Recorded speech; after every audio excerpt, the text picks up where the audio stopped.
Hey, what's going on, guys? Meteorologist Jonathan Kagas with you on a Saturday morning or afternoon, depending upon where you are watching from.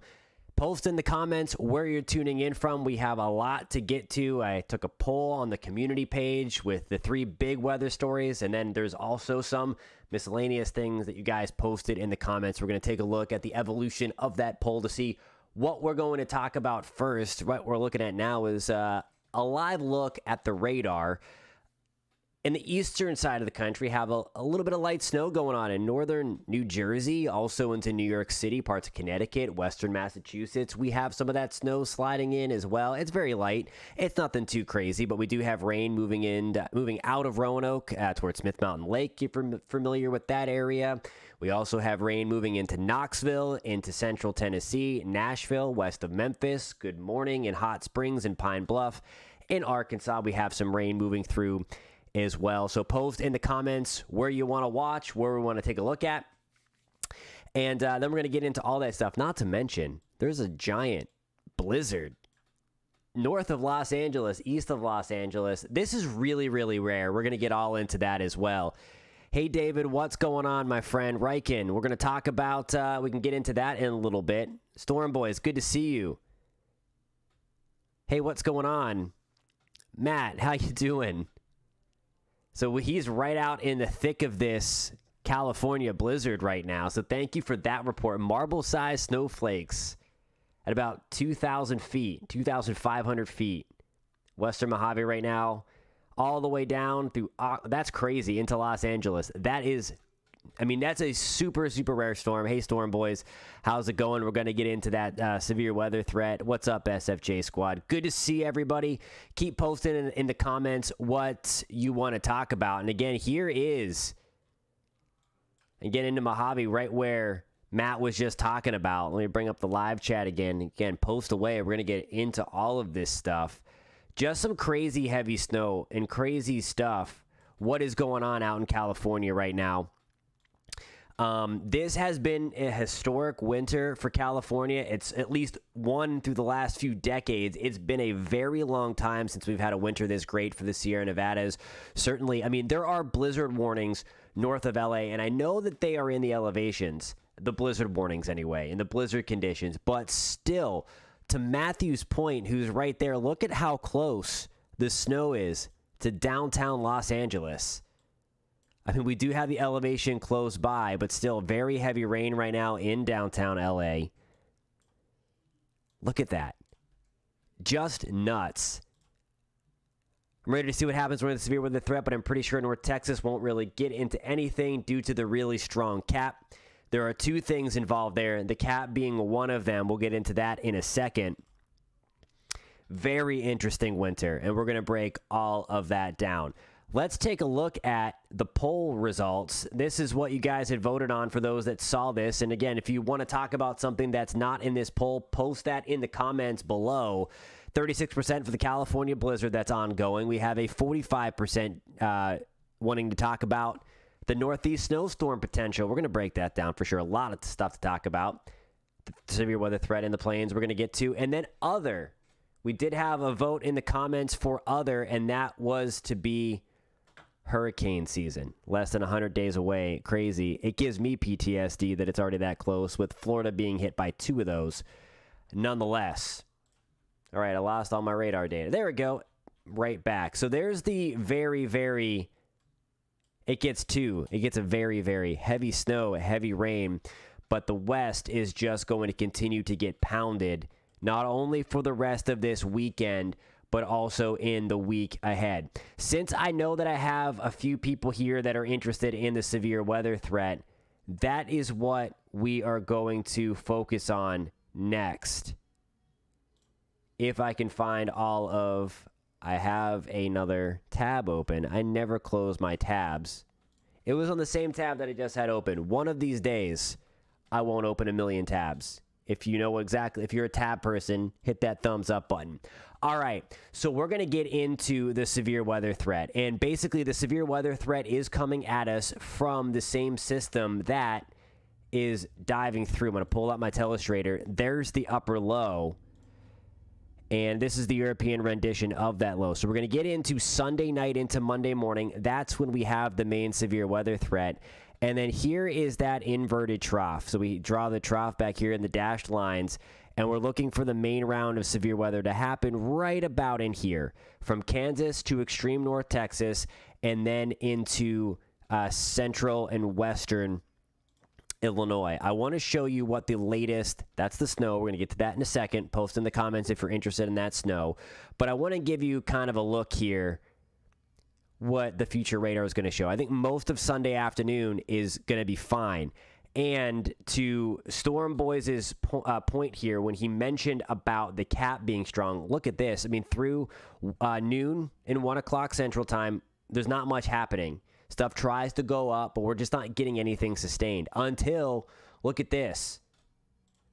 This is going to be 5 o'clock Central Time. And notice, from about Amarillo to Dodge City, Kansas, we have these storms just fire up. Explosive here. Two reasons for it. We have a pretty strong cap in place, and then we have a lot of forcing. So there's going to be a lot of forcing. That big upper low is just going to blast right on through and then force all of this up. So that's in the evening. So already closing in. If I can turn off my telestration so I can advance this. And then look at this. Really nasty stuff now gets going east of Amarillo. The one thing that I want to point out, okay, this is going to be a nasty line of thunderstorms. Tornadoes are not the main threat. That threat certainly isn't zero, but just be careful what you see on social media saying that a tornado outbreak is coming. I want to be clear that tornadoes are certainly going to be possible in this setup, but when you get something forcing this like this and getting it linear also like this, sound like MC Hammer, like that. Anyway, it's not, you're looking for discrete supercells when you're looking at those big long track tornadoes. These are going to be more of your tornadoes that can just happen in the line. QLCS tornadoes, as we call them. Still could be some embedded supercells.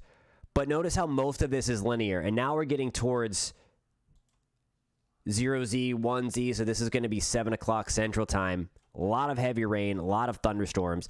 I also don't think the severe weather threat is going to last too long into the evening either. But look at this through Enid. The darker purples here. We could have hail, damaging winds embedded in that line. That is a real nasty line of thunderstorms moving through Enid into Oklahoma City. This is now 9 o'clock Central. There's Oklahoma City. There's Norman. There's Tulsa, Oklahoma. And we're going to take this further out in time. And by the time it gets to Tulsa, this is 11 o'clock. And notice, we do still have some of those darker purples in there. But as a whole, the line has really weakened in intensity. And that's one of the reasons why, and I'm going to flip back to the radar product real quick. And if you want to talk more about the California stuff, post that in the comments. We're going to talk about the Northeast snowstorm potential in just a minute. But I want to show you where the main severe weather risk is. And it's basically the severe weather avocado right now, as we always refer to it as. But because we have the enhanced risk, it looks like an avocado. In all seriousness, no, something to make sure you have a way to get your watches and warnings, especially if you go to bed early, since a lot of this is going to be blowing through late in the evening tomorrow night, which is Sunday, and then into early Monday morning. But that severe weather threat is going to wind down quickly. And you see here, it's not a huge risk area, but really be on the lookout from Oklahoma City into Enid to the east of Guyman, Buffalo, that's Oklahoma, and then into Elk, east of Amarillo, right smack dab through I-40. Hey, what's going on in Pasadena? Sorry I missed that comment before. So that's going to be the main severe weather threat. We're also going to have that opportunity in Wichita Falls, but this is Storm Boy's point. In North Texas, the cap is stronger. So that is why we're not seeing, at least in the high-resolution rendition of this, a lot going on in Texas. We get a little bit right along the Red River, but most of it is here where the cap is eroded more. That's also one of the reasons why we're not seeing discrete cells. The cap is a little weaker up here, so when that forcing mechanism, that upper low that I just showed you here, so when that upper low rolls on through, the cap all breaks at once. When you're talking about the severe weather threat being the highest for tornadoes, there's a decently strong cap. You build up all of that instability, and then we normally get that in the late afternoon, early evening. This is more about later on into the evening. So just keep that in mind. Let me know what you want to talk about. I know there was the highest vote on the poll that I created. So again, if you do subscribe to this channel, and I hope you do, we love talking about the weather, of course. If you don't, if you're just finding us for the first time, I would love to know about it. Post that in the comments. Let me know what you want to talk about. Again, you guys drive this, and then we have this weather discussion. That's what makes this channel different. We have that conversation, that weather discussion, and we talk about what we want to talk about. We break it down. I like to get your thoughts too, because the weather data is all out there. I want to talk about it. So here's the system as well. And if you are enjoying this conversation, give this a thumbs up. And if you do love talking and tracking the weather, consider subscribing as well. I would love that. So here's the deal. This is a coast-to-coast system that's slamming California right now. This is the same system that's going to bring that severe weather threat to the plains late tomorrow evening into early Monday morning. And then it kind of goes to the east. So here's the deal here. All right, so we're going to take a look at the long range in a second, in about 10 days. It's crazy.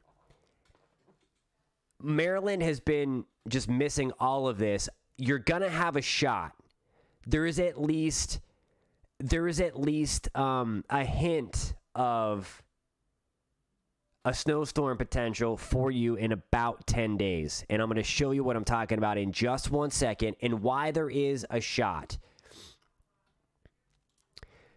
So Max brings up a great question, and that's going to go into, I'm going to get into that in just a second as well. Max, we had that sudden stratospheric warming event a few days ago. It was happening towards the middle of the month. We had that sudden warming, disrupted the polar vortex. Most of that cold is going to be centered over Europe, it looks like. The question is how much of that can kind of retrograde back into the Northeast. I'm going to show you the pattern in just 1 second if you stick around. And then we're going to break all of that down. First, I want to show you the Northeast. So again, if you're interested in the Northeast snowstorm potential, I don't think it's going to be crazy, but there's something here.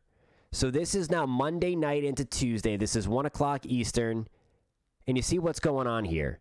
This is the main area of low pressure right on through here that kind of moves through the thumb of Michigan. So this is the same one that's kind of coming here, that's kind of going up in this direction.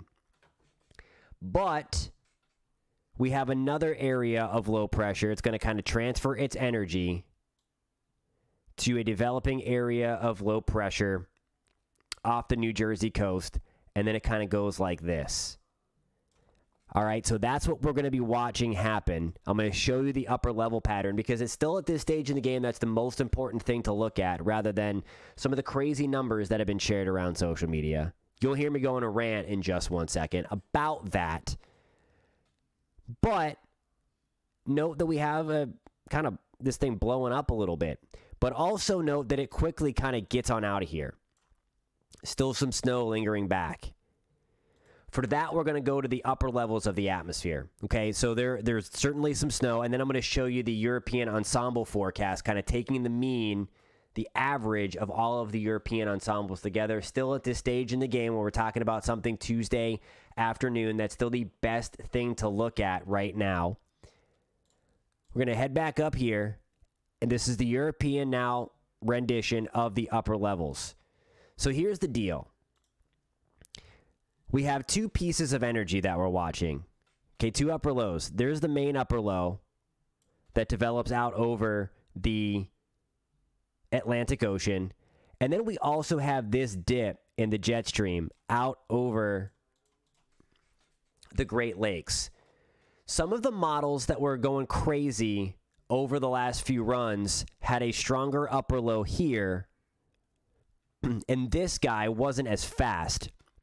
So what it was doing is it was kind of merging these two and then able to kind of pull it up towards Nova Scotia into New Brunswick.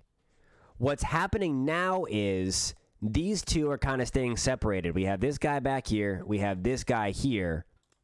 So the tendency would be to force this guy, keep calling it a guy, but that area of low pressure, that upper low, it kind of nudges it along. So it doesn't allow it to stay over New England for a long period of time. With that said, I do like that it is kind of south of here if you want snow in Boston and snow in western Massachusetts, because it does allow the colder air to kind of stay and doesn't bring up a lot of warm air from the very warm Atlantic right now. Okay? So there's some positives, there's some negatives. I don't think we're getting crushed by this in New England. With that, I'll show you. Let's look at, I have not looked at, so we're going to look at this in real time together, the morning run of the GFS. So, and this is kind of weird. So this is the main system here, okay? And it just has it holding together and going right on up. And that's kind of an ugly, there's nothing like huge there. It's all kind of strung out. There's that upper low. It's even further back. And then there's our little piece kind of all strung out. So that's not the greatest for snow either. We still have enough to get some snow going. This is now kind of the ensemble members.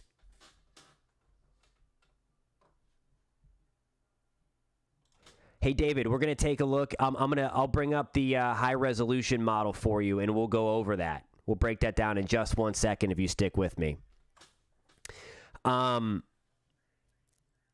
keep on reminding me if I start to go. Sometimes I get scatterbrained, and I'll be like a squirrel and just run around and go over. So keep me in check. So here's the deal. The European ensembles won about 5-ish inches in Central.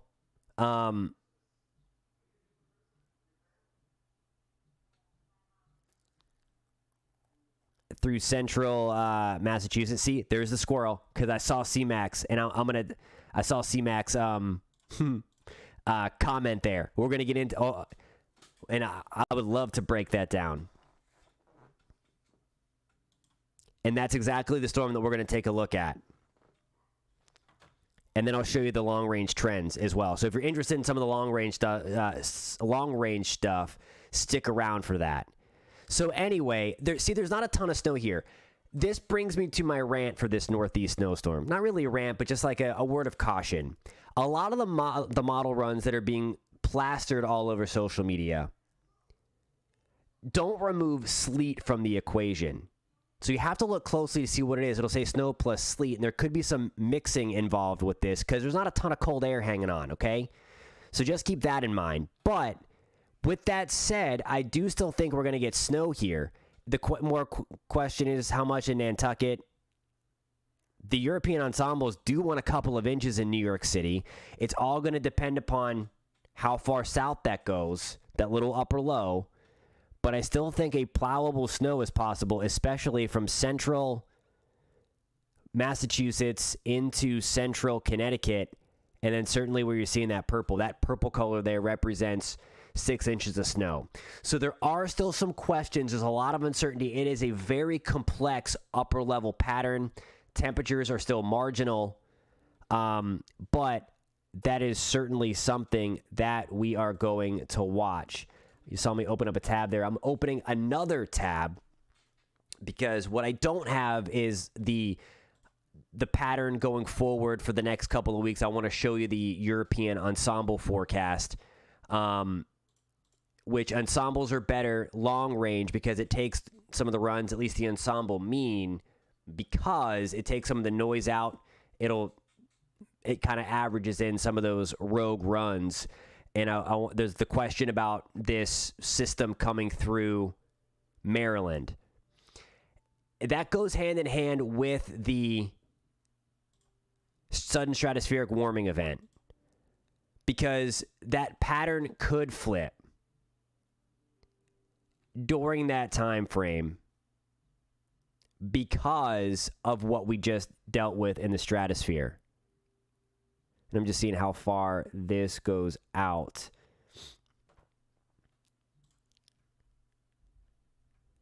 Thank you. I appreciate that. Thanks for tuning in from South Bend. Hey, Timothy, good to see you from St. Louis. All right, I do want to help David out real quick. So we're going to go back to the high-resolution radar. And I want to show him over the next 2 days. Right smack dab in. He said he's traveling from Wisconsin, heading down through Wisconsin Sunday afternoon to northern Illinois. So let's bring up the Great Lakes region. And we're going to go through future radar, and this will be a great time. If you do have any other questions or want to talk about something else, post that in the comments. We're going to get back into that Maryland thing in just 1 second. We're going to look long range. Let me bring up to our morning run here of the high-resolution model. And I think you're good completely. So you're good completely. You should be weather-free, at least from anything falling from the sky, through Sunday. You're completely good. That next round of storms, this is going to be Monday at 5 a.m. Eastern, 4 Central. And this is another thing. That same system, this is the system here you start to see coming on your screen here. This is the main system that's blasting California right now, and that will eventually help to transfer energy to that coastal system. But look at this. We have an ice storm potential from Rhinelander to Duluth into central and north central Wisconsin, like north of the Twin Cities. And then this isn't good either. I don't think it's going to be as bad in southern Michigan as your last round of ice. I know there's still power outages like crazy, but look, that pink showing up again. That's going to be the potential for some ice before that change over to rain. Unfortunately, that's going to be Monday morning, so it could be an ugly morning commute in and around Detroit into Lansing. Again, Toledo. So just be mindful of that. All right, so we're going to go back to that snowstorm potential because there's a lot of interest in that. So here comes our snowstorm, or at least our big storm.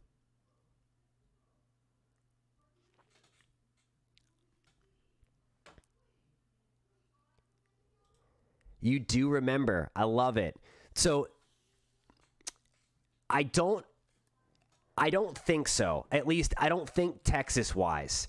Maybe North Texas, because there's going to be that battleground, and I'll show you what I'm talking about. It's going to be the southeast ridge, this behemoth ridge of high pressure that has kept us very warm, breaking all-time records for the month of February all the way up into Virginia, North Carolina, Florida, through east central Texas, south central Texas. That's going to remain dominant.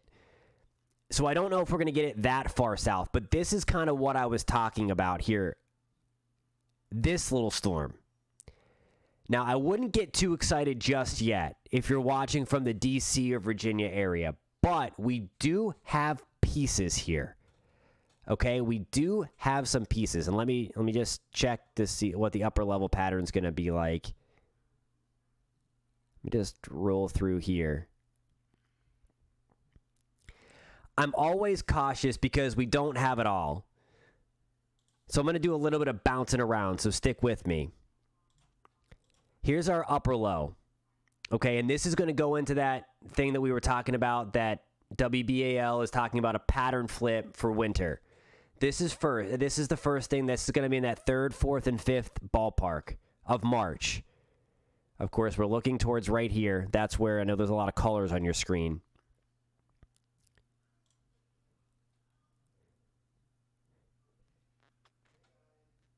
I'm just kind of looking at this is the latest European, so I'm just looking at this kind of in real time. There's a lot of Pacific air just coming in, okay? So that's my first thing that I don't like.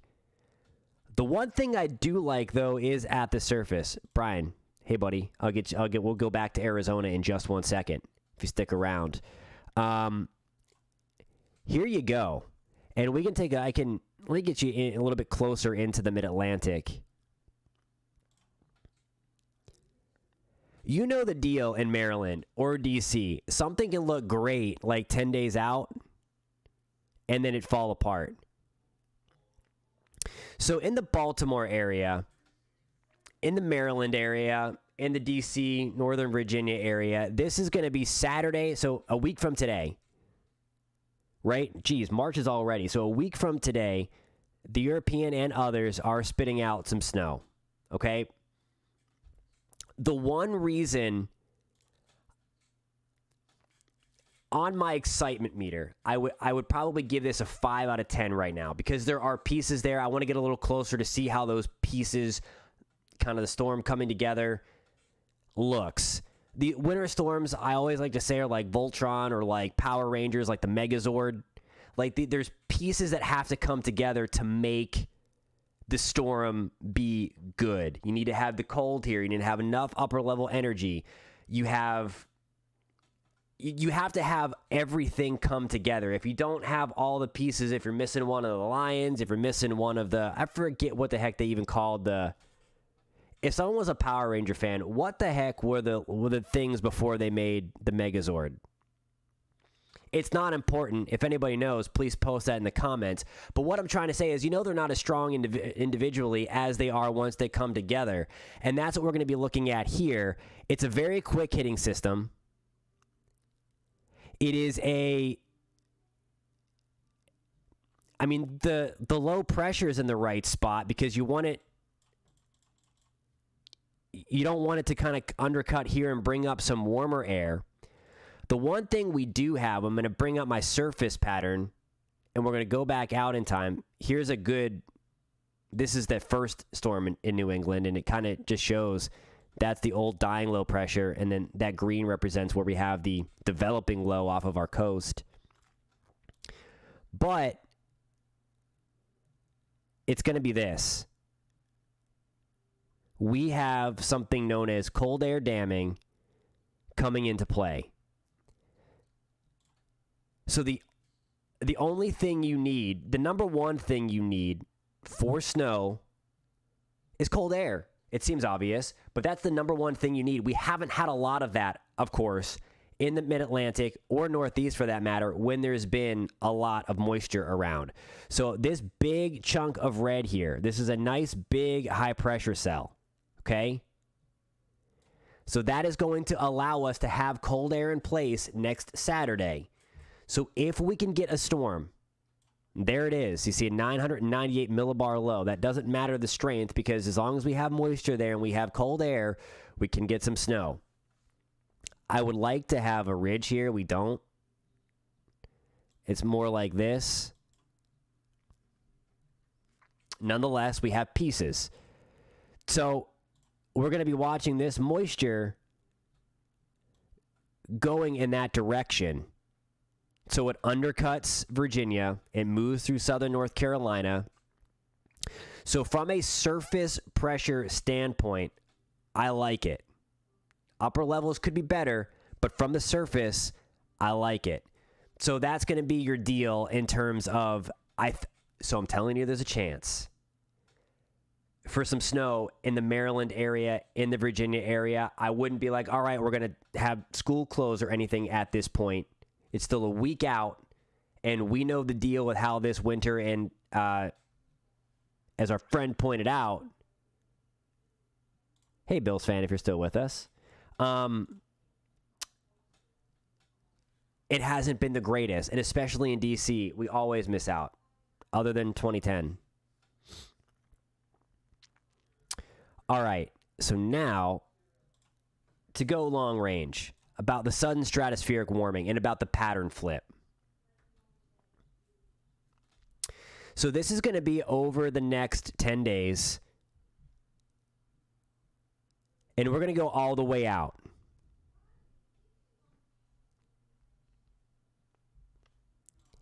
Hey, Jonathan, great name. Just kidding. I mean, it is, but you know the drill. So I think West Texas has the shot to be cold, you are right in the battleground going forward over the next month. Okay, so this is what we're looking at now is all the way through March 12th. So we're through almost the first half of March. And you see kind of the tale of two sides of the country again. Because this guy here, the Southeast Ridge, stays anchored in. Okay? Right? The center is right off the screen. We have the ridge of high pressure still out over Alaska. Again, for winter to really return in the east, you want that ridge to be right here. We have a trough here. Okay? So that's going to continue to descend the cold air. I'm trying to draw the Rocky Mountains on there. To the west of the Rockies. We have the Southeast Ridge baking East Texas and through Virginia. Notice here, though. So the question we had earlier was about what the polar vortex disruption was going to do. And I mentioned that the cold was going to focus over Europe this time around. Just because we have that sudden stratospheric warming event does not guarantee us a good wavy jet stream or at least a good push of cold and snow in the east. But you notice this. You see where that blue is? Watch what happens. I'm going to go back in time a little bit. You see it kind of peaking as we get into do you see this? That blue kind of inching in towards Newfoundland, towards New Brunswick, and then back into Maine. That's the cold kind of retrograding back over the North Atlantic. And there you go. So, same thing for the DC area. It's really hard to say if winter is going to flip a switch because you're fighting the sun angle for one. Of course, it gets harder to sustain snow on the ground anyway once we really start getting deep into March. I know we've had big snowstorms, of course. The blizzard of 93 was my guy. I think that's what got me into this. I was only 5. I don't remember much, but I remember a lot of snow. But the blizzard of 93 will always be the storm of record in my book. And I think a lot of people's books. But we do have the cold retrograding back. And what I'm trying to say is, so my two questions were for Texas and for Maryland. We are literally right on the battleground of both of those areas. If you would have asked me in North Carolina, winter's probably over beyond the first week of March.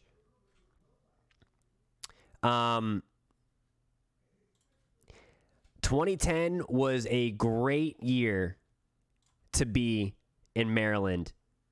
It was a great year to be in Maryland if you like snow. So CMAC, I think you've got a shot at it this weekend.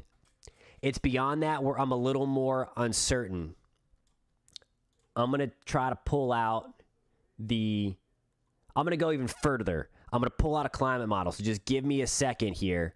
While I'm doing that, I'm going to pull up the radar. That's the severe weather risk. If you're just joining us, we talked about that. I'm going to load up the high resolution model here for Brian in Arizona. Because if you're in the Flagstaff area, we've got some pretty heavy snow coming your way. Like we could pick up up to 2 feet of snow in Flagstaff. So I'm going to let this model load as I'm pulling up. And really, if you're watching from Nevada, do I have anybody from the West tuning in? Post who you're watching from in the comments. Also, if you're finding us for the first time, welcome to the channel. I'm meteorologist Jonathan Kegas. We have weather conversation all the time. If you like having the conversation of weather, if you love the weather in general, we'd love to have you on board. Please consider subscribing. And give this a thumbs up if you're enjoying the conversation today as we kind of break down the weather here. I'm just pulling up another.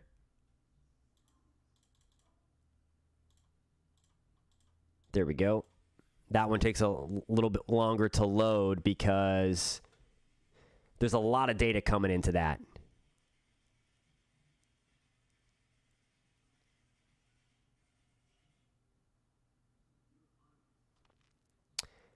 All right. So while I have the other thing pulling up.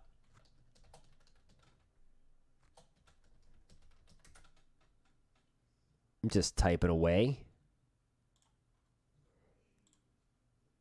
Because if you do like winter, this climate model that I'm about to show you keeps it going through March and April. Now, it's only one thing. So that's going to be by Tucson, correct? Or in that area anyway.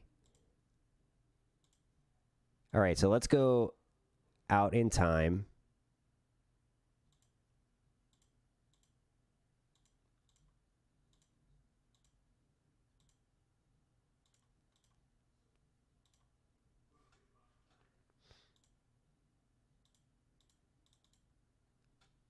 Let me get the radar off real quick.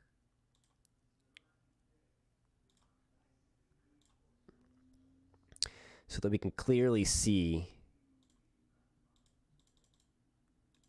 what is going on here. Okay, we're going to back this up so we can help out Brian real quick. Let's see if we have any more comments also.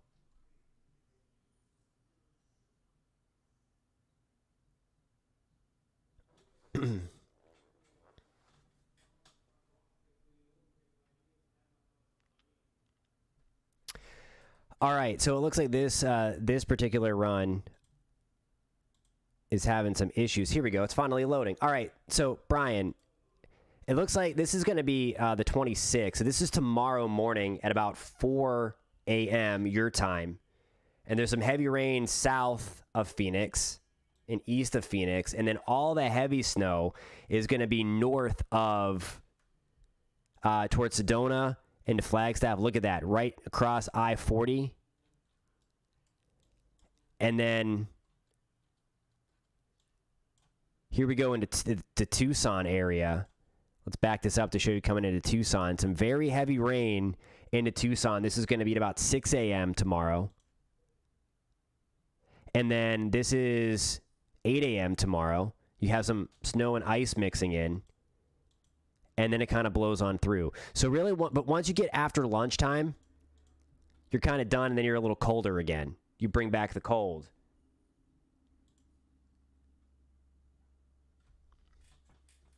All right, so we have another question here. Do you think from the March 2 to 4th period, the northeast of Ohio could get a decent snowstorm? Because the GFS is snowing something pretty juicy. Want the snow. All right, so let's talk about that. Let's bring back, I'm going to bring back here this model here. And you said March 2nd to 3rd, so the European is not on board.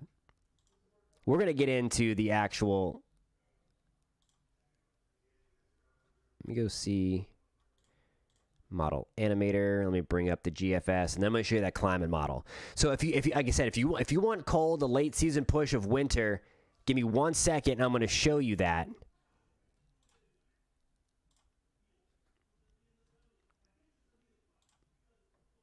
All right, so this is going to be, and then we're going to let that load. This is going to be the fresh run of the GFS.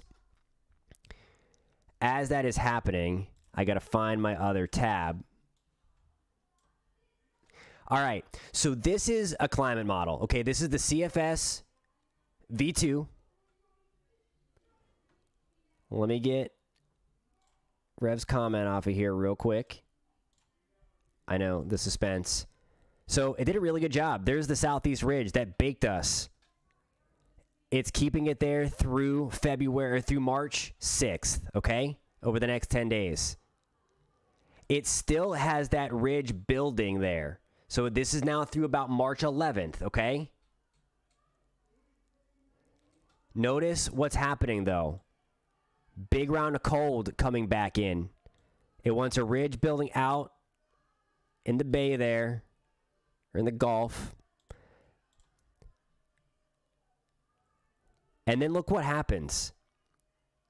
So this is going to be from March 12th to March 21st. ridge moves here, and then there comes all the cold. So this particular climate model wants a late season push of cold. This is through about, and then we get March 22nd, and then I think it comes to an end. So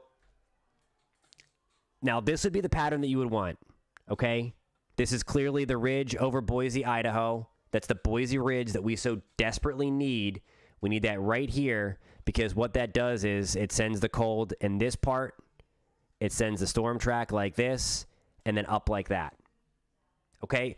So, according to this model, I'm not going to bite on this just yet. I got to do a little more research of my own to go through. But I will say, with all of the questions coming in about the sudden stratospheric warming event that happened, the disruption of the polar vortex, that would be relevant. There is the cause and effect we look for. It's not just, hey, this climate model is on drugs. There was something that did happen in our atmosphere, in the stratosphere to be exact. A lot of times when you get that polar vortex disruption from that sudden stratospheric warming, you do get a pattern like this. Now, I'm going to do this in real time, so I've not looked at this before. We've been breaking records in Florida where I'm at, so I've been a little tied up with that. We're going to go look at a few things. We're going to go look at, okay, so this is the North Atlantic Oscillation. For those that like to nerd out on the weather, we look at North Atlantic Oscillation for blocking over Greenland. For those that like snow in the east, specifically the Northeast and Mid-Atlantic, you don't need to, it helps.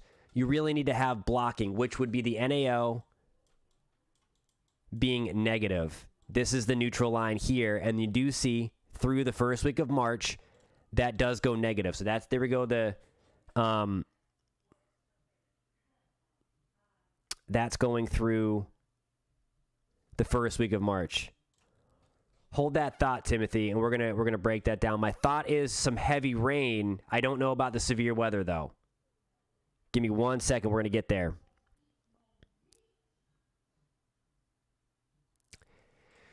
So the sudden stratospheric warming event would be the main thing.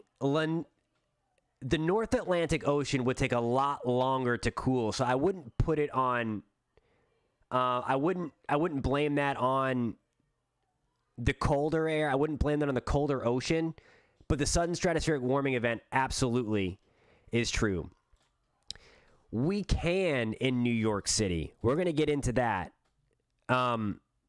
Okay, so David, great question. So David's asking about the different models. So the European model comes out of Europe. They have a weather agency over there, much like the United States government does. So they run that. So their supercomputers take in the data that is worldwide from balloon launches, from airplanes, from all of that stuff. And it all goes into that. Their supercomputer runs it, and it's just different math and physics in there that crunch those numbers. Then we have our own supercomputers and our own models that we run from that same data. So it's all the interpretation. It's how that model sees it. Sometimes one model does better in one circumstance, the other does better in other circumstances. So that's why when you see crazy stuff on social media, you can't always trust those sometimes and oftentimes a fantasy land with that. So that's all that is. They're different models are run by different countries. Like the Icon is run from Germany. The Canadian model, CMC, is run by Canada. So there's just a bunch of different models. They have their own scientists and own people that kind of create those models, and they do well in their certain things. I know everybody loves the European, and it's a great model. So that's what I was just looking at. The PNA is also the other important thing for the East. It does look, this is the PNA now. You want this to be positive, okay? This is that Boise Ridge. So I'm just going to draw the country real quick up here. You guys came to an art event today. Missing Texas. Okay. Anyway, PNA is this. You want that ridge out here. You want the trough over here. So that's the positive PNA. In the short term, it would take a couple of months for that to happen. But next winter, if we do, and this is, somebody asked me, and this is a kind of a good transition into that, when I took the poll on the community page, and I think I'm going to start doing that to kind of dictate what we talk about, just a heads up. So if you like talking about the weather, please subscribe. And if you're finding us for the first time, I would love to know about it. I'm meteorologist Jonathan Kegas. We talk and track all things weather. If you're enjoying the conversation, let me know. Give it a thumbs up, and consider subscribing if you do like nerding out about the weather or just want to know what's going on. One of the things here that I was asked was, what does this upcoming hurricane season look like? And Boris Best Plays, this is going to go into your question here. So this just came out. This is the official NOAA Climate Prediction Center probabilities of ENSO, which is El Nino Southern Oscillation. That's the bulk oscillation name between La Nina, which we are in, and then El Nino, which we could be going towards. Some of the climate models are going gangbusters on an El Nino developing by the peak of hurricane season. So I want to show you the probabilities here from the Climate Prediction Center. This is the 50% line, that black line that I just drew. And you see here we have a greater than 50% chance that by the peak of hurricane season, which is obviously the August, September, October timeframe, which is this one here, that we will be getting in, that we have a decent shot of becoming an El Nino. Now, what that does for hurricane season is it limits the number because we have more wind shear in the tropical Atlantic. So more often than not, it helps to kind of knock the thunderstorms down before they can develop into something big and strong. But we know it only takes one. If the trade winds back off, the wind shear backs off, you can still get a strong storm to develop in an El Nino year. So I want to be clear about that it doesn't really save us from hurricane season, okay? But what this does in terms of snow in the Northeast, it gives us a better jet stream to work with. We have the phasing of the two jet streams. I'll bring up one of my maps just to show you if I have it here. See, I gotta close. So this is actually more indicative, at least. Nope, I take that back. What am I looking at? We basically have the opposite in an El Nino year. We have the jet stream, very active subtropical jet that kind of runs like this. We have the polar jet that comes like this. And then we have the phasing of the storms out here. In a La Nina, which we are in, you see the divide. There's the dip in the jet stream. We have more inland runners. That's why it's been active in Detroit, although it's been more ice and rain. So we're typically above average in precip here. And then the core of the winter in a La Nina is back towards the western Great Lakes, towards the Intermountain West, towards the plains, like what we have seen. So that's going to be the deal. It's going to be too late this time around for New York City to get a big winter. Obviously, the winter has been a really bad, and it wasn't anticipated to be a big winter. If you watched at least my winter outlook, I'm not trying to harp on that, but wasn't really, that was the main question along the 95 corridor. It looked like it was going to be a big winter interior and then out here. Anyway, but in terms of, we're going to go really close here. I'm going to find let me get real close. We're going to get into the New York City area, into the Northeast, and kind of look at that. So this is the raw run here of the European model. I'll show you the GFS in a little bit. So it wants 5 inches in Boston. It wants 5 inches in New York City. I caution that though. So be very careful, because one thing here, if you can see that, and this is what I was talking about earlier. It's liquid frozen. Okay, so that has sleet involved, and we are going to be near a rain snow line in New York City. So that's 5 inches, number one, of snow and sleet. So it's not all happy dance if you're rooting for snow in New York City. Let me go to a different model real quick and just see what the GFS is spitting out. Oh, it wants another big snowstorm. There you go. If you're interior, watch out for that. Winter's not over. And it's much, much lower. I think that's a 3 there. Okay? In New York City. And it also wants more into Boston and interior Massachusetts. Okay, so there's a shot in New York City. It's really, really close, though. ENSO neutral, I believe, if I'm remembering correctly, also brings a decently active winter. But then it's kind of more dictated by some of the other smaller oscillations, like the North Atlantic Oscillation or the Pacific North American Oscillation, which is that ridge out west.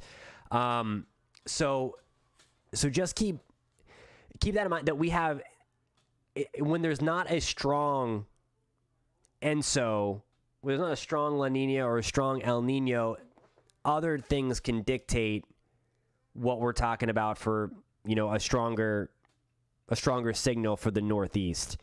So it's going to be interesting to see if we can hold that. But, ENSO neutral can be big winters as well, because then typically it's weird because in the Northeast, in an El Nino, you typically have warmer than normal conditions. You need to have the cold air for snow, of course, but it's also stormier in the Northeast. So if the cold times out right, that's when you get those big, big, big nor'easters as well. So just for fun and games, we're going to go out. Okay, so for my Maryland friend,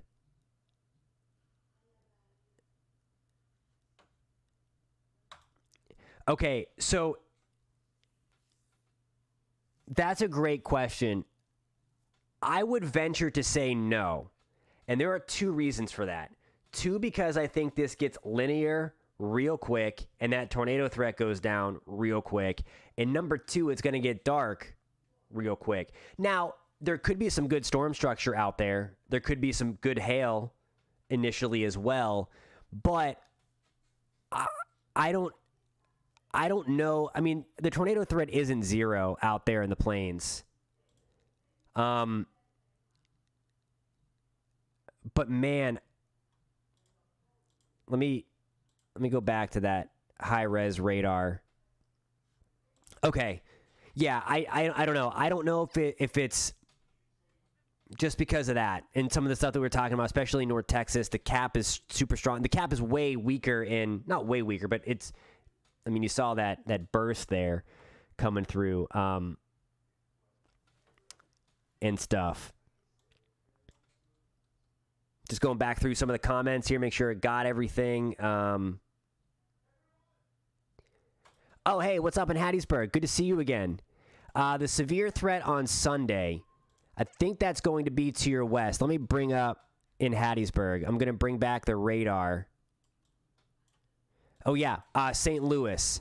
So on St. Louis on Monday, I don't think this goes out. Look at that. There's the flare up. So this is kind of cool here. Let me get a wide view to show you where the severe weather threat is in terms of the severe risk. So the severe avocado, and again, I say that lightly because it looks like an avocado. When you have the enhanced risk out there, it looks like an avocado. Again, I would not be surprised if we do have 1 or 2 nasty supercells. But, it gets in a line real quick. Still, doesn't mean the tornado threat's 0, but it's really, really hard to chase when you have a linear system like this. And then into St. Louis on Monday,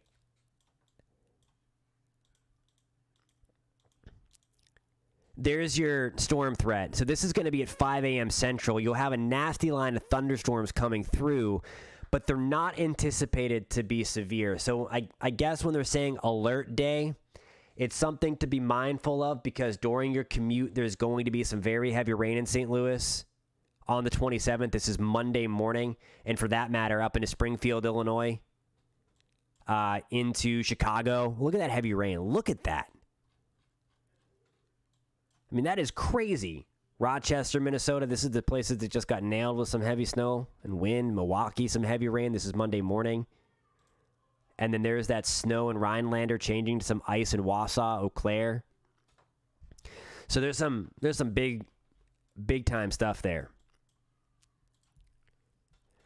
Alrighty, guys. I hope we were able to go through a lot of the stuff that you wanted to talk about. I apologize if I missed it. I need another cup of coffee, even though it's the afternoon Eastern time. So I'm a little scatterbrained. But thank you guys so much for tuning in. If you found us for the first time, let me know if you enjoyed this conversation. Let me know if you enjoyed the conversation. We try to go live here every Saturday afternoon when I can, or Saturday morning around 10, 11 o'clock, just to talk about weather, whether there's something going on or not. We just talk about the weather. So if you like that, if you like talking about the weather, we would love to have you in this weather community. Please hit that subscribe button. If you enjoyed the conversation today, hit that thumbs up. If you like talking the weather, we would love to have you again. So please consider subscribing. Also, if you like it without the noise, because we don't hype it here on this channel. We tell it like it is. There's a lot of garbage out there. Also, somebody, I'm pretty sure you know who I'm talking about, says this is going to be the biggest snowstorm of the season. It's not. Okay? It's not going to be. I promise you that. We're going to get snow. It's going to be impactful, but it's not going to be bigger than what we just had. Okay? Again, it's going to be impactful. I'm not saying that. But it's not going to be the biggest snowstorm from a coast to coast standpoint either. We're getting nailed in Southern California in the mountains. There's a blizzard going on. Historic. Hey, Amanda, I don't know what's going on with the YouTube notifications. I agree. Yep. It's just like not every storm is the worst. They're impactful, certainly, but not everyone is historic. Not everyone is the worst. Not everyone is, I don't know, I'm running out of words, but I promise you, we'll tell it like it is here. It's the main reason why I started this channel, because there was just too much of it. There was just too much clickbait. I know there's a lot of anxiety when it comes to the weather. Hey, what's going on, my friend? How was the snowstorm up there? How much did you end up getting? But, that's fantastic. I'm glad we got one. I am glad we got one. Yeah, and I don't think... Sweet. Okay, so at least right on that Sunday thing we were looking at.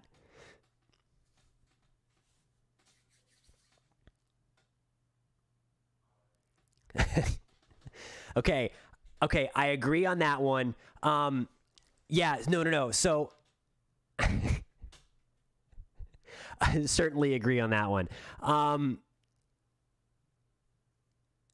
Love to know putting this. Yeah, so we'll definitely talk about that more. We'll certainly know more. Again, this climate model wants it. So I made a video last. What was it? A couple of weeks ago now, saying that first part of March. No, you're okay, because I have had a lot of Canadian friends tune in, so now I'm getting better with my inches to centimeter conversion because of you. So we're good. I'm making sure now. It's brought to my attention. I am making sure that when I'm talking about Toronto and Montreal and Ottawa, although anybody watching from Ottawa, I'm still bitter about the playoffs from back in 2007 because I'm a Penguins fan, but it's okay. We've redeemed ourselves. Anyway, I get off on a tangent. I'm talking centimeters now.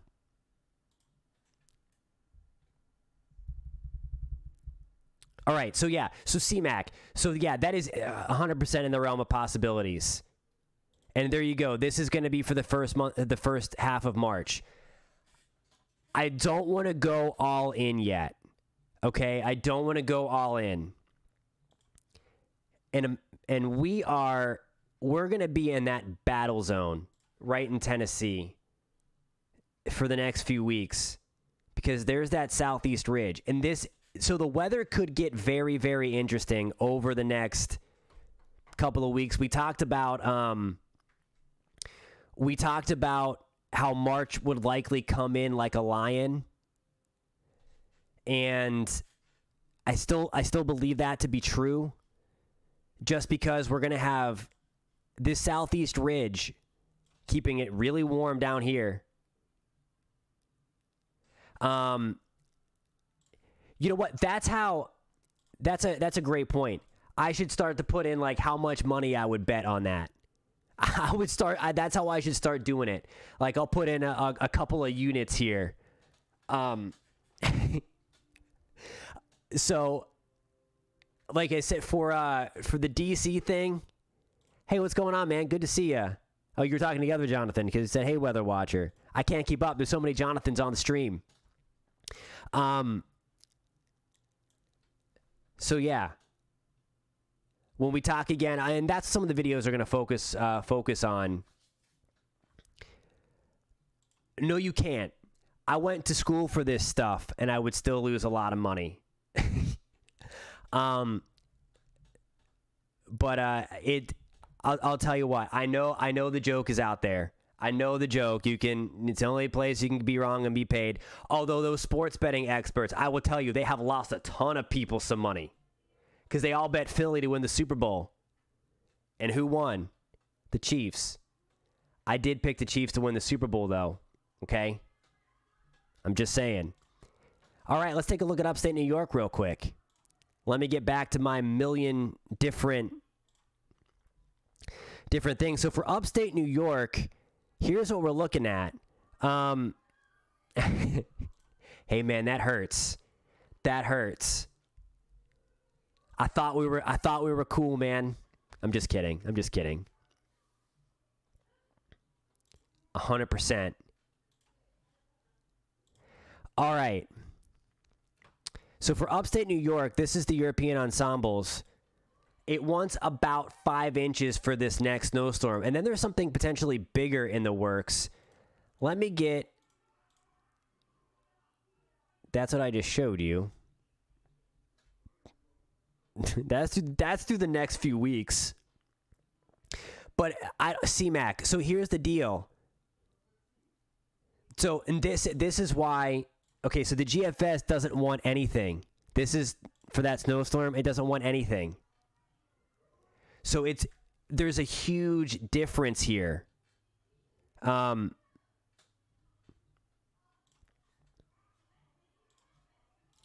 Dude, that's awesome. I would 100%. I'll be watching out for it. That's amazing. Good for you, my friend. That's fantastic. Yeah. Go break that down. Do your thing, and I will take a look at that. And I'll keep a close eye on it. For sure. I love that. I love that song. Okay. Somebody asked about Northeast Ohio. There's the GFS going crazy. Again, I don't solicit that. I don't solicit just looking at one model run. You got to look at the upper level pattern. Is it the GFS? Where's the European upper level pattern?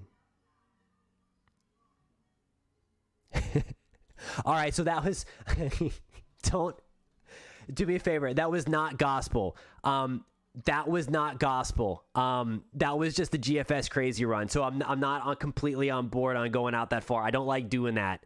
I don't like the people that do that either. I like to do, so that was just a crazy run. I think you're going to get snow from this one coming up this week on Tuesday, Wednesday, Monday through Wednesday. But that was just accidentally going out 384 hours. I do not condone that. I do not condone that.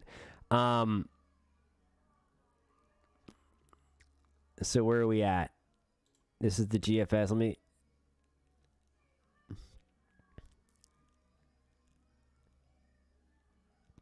I'm just looking at this in real time here. I'm going to do my best to hop on tomorrow evening and do a live stream. I'm going to do my best. They will, and it's going to be interesting. I would imagine that they're going to keep it at enhanced, but it could be really nasty wind. Speaking of which, I do want to go out.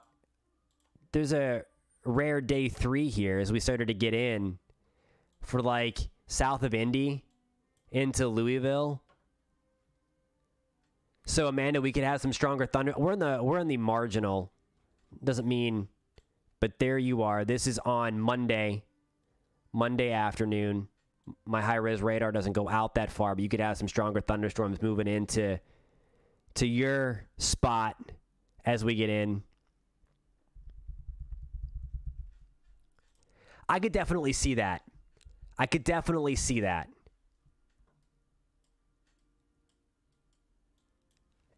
And then there you go there. No, I know you are, my friend. I know you are. I know you are. Physics is rough. Physics is the devil. It's my gosh. Talk about PTSD. So no, I know you're just kidding. I was just messing with you. But at the same time, real quick, to go back, and I don't want to get anybody hopes up for the cold, any kind of cold coming. It does look like we could have that pattern flip that CMAC pointed out.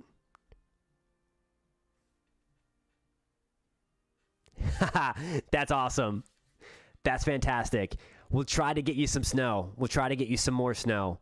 And again, this pattern here, whoops, that's the crazy, no one saw that. That's the crazy GFS that goes out 384 hours. That was way down the line. What I'm trying to show you is one of these days I'll get better. I'll have to make next year's New Year's resolution to not open so many tabs. But this only goes out until March 10th. I mean, that's a long way away. That's about 2 weeks. But this is what I kind of want to point out. And I made a video early February that talked about this. And so far it's holding about that March could come in like a lion. And it's because of this. This is that colder air that's going to try to pinwheel. Let me see if I can take this. Let me go to the North American view. Aha, this is going to be better. This is going to be way better. So we want to build this little bubble of cold.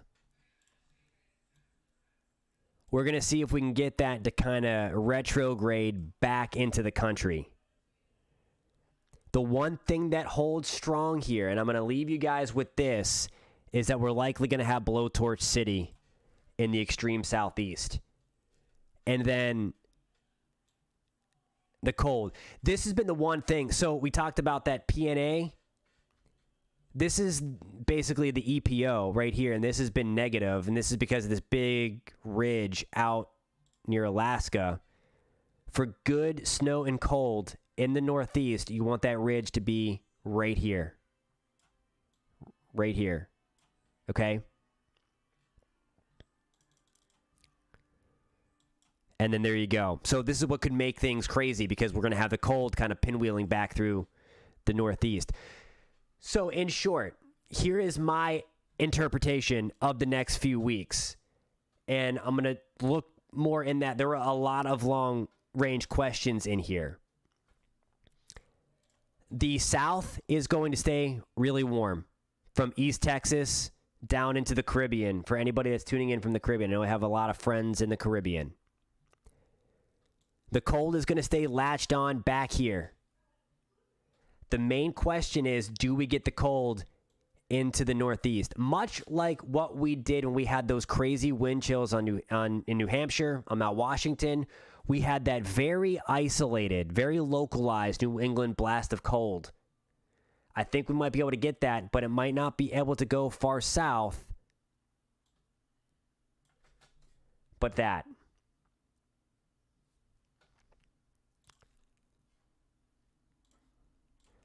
Are you Charlotte again? Whether watcher, I can't remember exactly.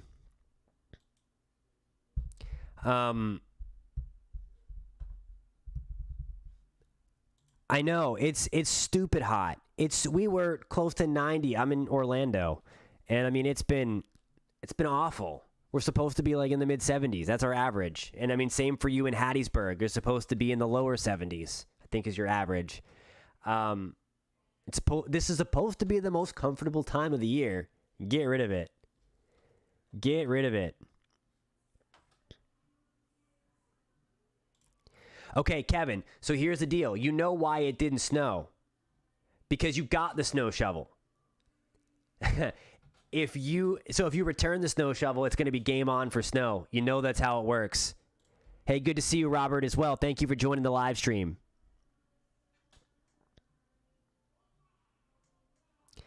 It's crazy. I know, it's so warm. I still have a road one in my car from whenever, actually, I think it might be in my closet. I take that back. When I lived in Minnesota, I kept one in the car to dig myself out. I'm going to try to get consistent about a time soon, but it's typically in the 10 a.m. to like noon time frame, Eastern time, so about 9 to 11. I'm going to try to get consistent on a time shortly, and then once I do, we'll be able to do this every Saturday unless I have to do something in that window. But I'm gonna try to make it consistent. But yeah, we try to do that every Saturday. And once I do make that official and consistent and everything, I'll be sure to let you guys know because I love this conversation. I love hanging out with you guys. And thank you all so much for bringing questions. Again, I'm gonna do more research on the long range pattern. I've been hung up with the last week or so. And we'll get into that. Beware of the hype on some of these storms, okay? Just be mindful that a lot of the models that are being posted out there do include sleet in their snowfall forecast, okay? You're not going to get that on this channel. We break it down with science and meteorology and all that fun stuff. And if you're a weather nerd, please consider subscribing. If you're new here, let me know in the comments if you liked the conversation.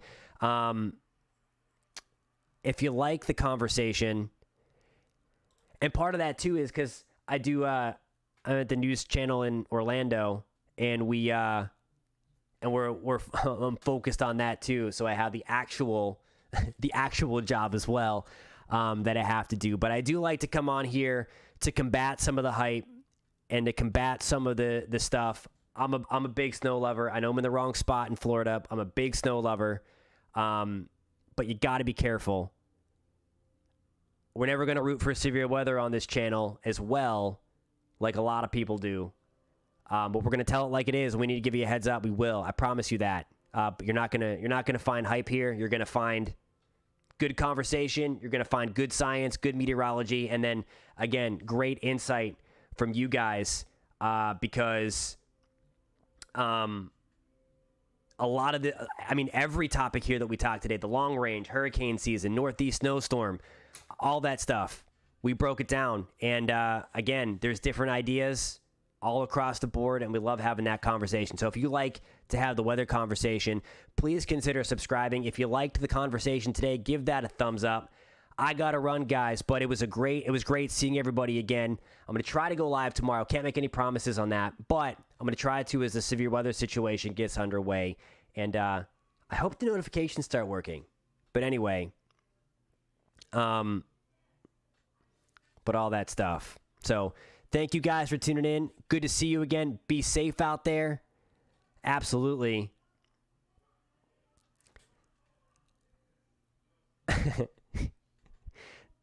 Thanks for that, Amanda. Get some rest as well. And I will catch you guys next time. Great chat today. We'll see you soon. Peace out, guys.